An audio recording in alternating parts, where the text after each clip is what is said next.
अपने देश में बिगड़े हालात के बीच पाकिस्तान में एक बार फिर धारा 370 का राग अलापना शुरू कर दिया है।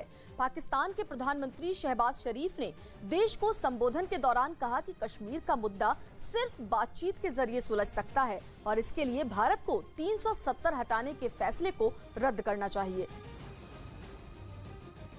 जनूबी एशिया में पायदार अमन के लिए भारत की जिम्मेदारी है कि 5 अगस्त 2019 के एकतरफा और गैर कानूनी इकदामात को खत्म करे ताकि बामकसद बातचीत से जम्मू और कश्मीर समेत तमाम मतनाज़ा अमूर को हल करने की तरफ ठोस पेशरफ्त हो।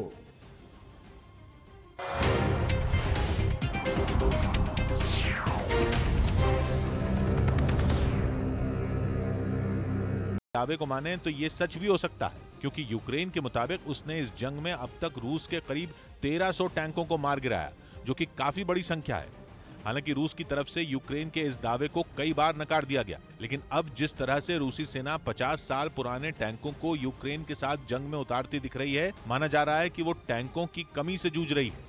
वहीं यूक्रेन की सेना ने एक वीडियो जारी किया जिसमें उसके सैनिक इटली से मिली बेहद ताकतवर FH-70 हॉवित्जर से रूसी सेना पर ताबड़तोड़ गोले दागते दिखाई दिए। हालांकि इस बात की जानकारी नहीं दी गई कि यह हमला किस इलाके में किया गया, लेकिन इटली की इस तोप की ताकत का अंदाजा इसी बात से लगाया जा सकता है कि ये 24 किलोमीटर की दूरी तक अपने दुश्मन के परखचे उड़ा सकती है। इसका एक वीडियो भी जारी किया गया जिसमें जेलेंस्की की सेना FH-70 हॉवित्जर से पुतिन के सैनिकों पर दनादन गोले दागती नजर आई। इस हमले से पहले इटली की इस घातक और ताकतवर तोप को तैयार किया गया। सबसे पहले उसे सेना के एक ट्रक के जरिए उस जगह पर ले जाया गया जहां से रूसी सेना पर धावा बोलना था।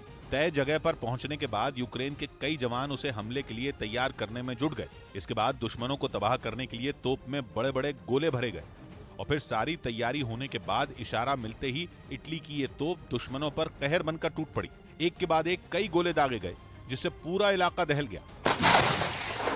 यूक्रेन का दावा है कि इस हमले में रूस के कई सैन्य ठिकाने नेस्त नाबूद हो गए। हालांकि हमला करने के बाद यूक्रेन की सेना ने इटली से मिली इस तोप को वहां से हटा दिया ताकि जंग के दौरान उसे रूसी हमले से बचाया जा सके। उधर खबर है कि यूक्रेन युद्ध में जेलेंस्की की सेना ने इलेक्ट्रिक बाइक की मदद से रूसी सेना के छक्के छुड़ा दिए। पश्चिमी मीडिया ने दावा किया कि जंग की शुरुआत से ही यूक्रेन ने इस बाइक का इस्तेमाल शुरू कर दिया था, क्योंकि ये इलेक्ट्रिक बाइक 80 किलोमीटर प्रति घंटा तक की रफ्तार पकड़ सकती है और उबड़ खाबड़ रास्तों के साथ ही इसे घने जंगलों के बीच से भी ले जाया जा सकता है। इसी वजह से ये रूसी सेना पर स्नाइपर हमलों में यूक्रेन के लिए बेहद मददगार साबित हुई और जंग आगे बढ़ने के साथ ही इसमें सैनिकों की सुविधा के लिए बदलाव भी किए गए, जिसके बाद जेलेंस्की के लड़ाके इसकी मदद से अमेरिका और दूसरे देशों से मिले आधुनिक और हल्के एंटी टैंक मिसाइल सिस्टम को भी आसानी से जंग के मोर्चे पर पहुंचाने लगे, जिनकी मदद से किए गए हमलों में यूक्रेन ने रूसी सेना के कई टैंक और बख्तरबंद गाड़ियां तबाह करने का दावा किया।